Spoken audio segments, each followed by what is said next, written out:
Welcome to Secure Freedom Radio. This is Frank Gaffney, your host and guide for what I think of as an intelligence briefing on the war for the free world.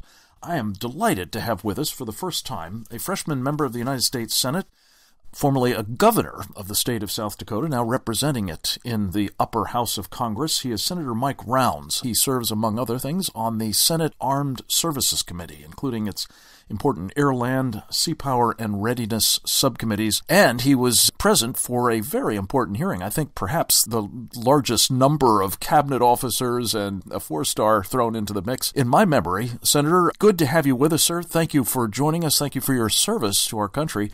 Welcome again to Secure Freedom Radio. Thank you very much, Frank. Appreciate the opportunity to visit with you. Well, you have been quite critical, properly so, it seems to me, of this Obama bomb deal. Did the various cabinet officers, the Secretary of Defense, the Secretary of State, the Treasury Secretary, General Martin Dempsey, the Chairman of the Joint Chiefs of Staff, change your mind yesterday? As we've talked with people, we've said, look, they started out with a 159-page proposal, but along with that, they were supposed to be able to deliver to us the classified information. Some of the classified information is being made available to us, but there are several secret documents, which, according to Secretary Kerry, he has not even seen, and yet these are part of this arrangement with Iran. Unfortunately, at this point, I think we're going down the wrong path. I'm not seeing anything in this process that's suggesting that we should allow it to continue. The problem is with Congress, we have a president who is going to do what he wants to do regardless, basically, of what we suggest. The discussions that we had yesterday with, and in particular, General Dempsey, it was very clear in terms of the way that he approached this. He gave advice during this process. In fact, just a week before this deal was announced, he made it very clear that he did not think that the ability to pick up arms and ICBMs was appropriate and that we should keep these away from the Iranians.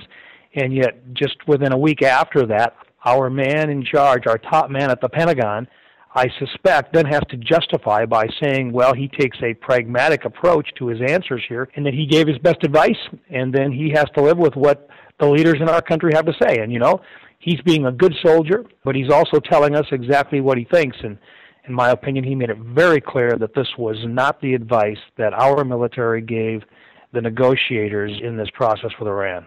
I don't think I've ever experienced something quite like this, where there is so much on the line in terms of the national security, and the military's involvement seems to have been, at best, tangential, peripheral, if not non-existent. What do you make of that, and how should your colleagues evaluate such a deal that has been accomplished in this fashion? Let me put it this way. The goal in these negotiations were to make sure that Iran would never become a nuclear power or have access to a nuclear bomb. Now what we end up with here is that within a 10-year period of time, we have not only released or authorized that the arms embargo that we have had against them will be lifted, but second of all, after a period of 8 years, they have permission now to pick up intercontinental ballistic missiles. And finally, at the end of a 10-year period of time, there appears to be very little that stands in the way of them obtaining a nuclear weapon. So what this really amounted to is not following through what we were always told, which was to eliminate Iran from having a nuclear weapon. This is simply a slow and steady march towards not only allowing them the resources, with the release of easily $60 billion in frozen assets now for use in whatever they want to do around the world, including terrorist activity. But also, most certainly, we've now given them the path, and they are very patient, but now they have won the ability to legally pick up arms once again and to obtain ICBMs. I don't think we necessarily won in those negotiations, and me as a member of the United States Senate, I'm going to make my vote very clear, but here's the problem. For the next year and a half, our country will have the same man leading our country. The president will do what he wants to do. So even if we override his veto, he will still move forward with whatever political activities he can or political agreements that he can with the Iranian government and with those individuals that most of us feel are a leading, if not the leading, sponsor of state terrorism in the world today. Let me just put this in perspective. During my questioning yesterday, Defense Secretary Ash Carter told me that he wouldn't rule out that in 10 years, Iran could progress to an intercontinental ballistic missile.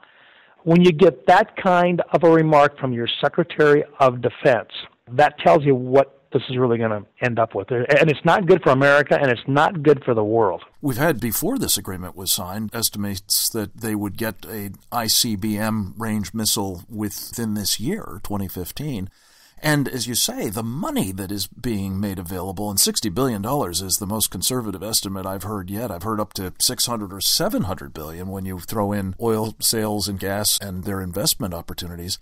You really did a marvelous job extracting from the man who will be the next vice chairman of the Joint Chiefs of Staff, General Paul Selva in the Air Force, testimony about his expectation that a fair slug of that money may wind up being used by the largest state sponsor of terrorism in the world today for more of that. Talk about that, if you would. One of the opportunities that we have in this particular committee is to visit with and to listen to individuals that President Obama is nominating for different Pentagon positions. And in this case, General Paul Selva is President's nominee to the top Pentagon position. And he told me at a hearing a couple of weeks ago that Iran is still the leading sponsor of terror, and sanctions relief could still be used for Iran to sponsor terrorism. And let me clarify the remarks that I'm making here. When I talk about $60 billion or more, I'm using a conservative estimate of what would be the net amount available just from sanctions relief, not including any additional resources that they can get from selling oil on the open market, which, by the way, the president seems to think it's just fine for Iran to sell their oil on the open market, but we haven't heard him come out and publicly say that the United States should be able to sell our oil on the open market. You know, you think about what that would do for us. Let me turn to one other thing that you get to do in that Armed Services Committee, and that is act on the annual authorization bill for the national defense, the Pentagon funding, and so on. This is a year in which you are trying to ensure that there are additional resources available to the Pentagon. The president says he's going to veto that National Defense Authorization Act. Where do things stand, and where do you think they'll go from here? Good question as to what the president will actually do. We don't know. What we can do, though, is the best that we can to get the resources marshaled to help our young men and women that are on the front lines. So what we've tried to do is to, without busting budgets, we've tried to give them the same number of dollars that the president said he thought that they needed. But we did it using a funding mechanism that's found within the Budget Control Act. It's called Overseas Contingency Operations Funds.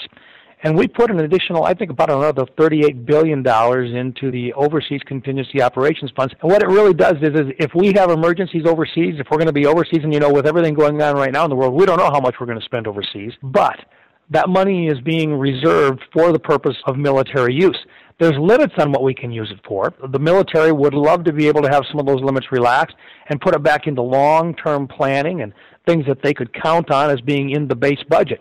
We agree with them on that. The problem is that if we put money into the ongoing military budget, we are required under the Budget Control Act to then increase non-defense discretionary spending, and that's not a necessary thing to do right now. So rather than doubling the amount and impacting our budget, we said, look, the military is where we need the money right now.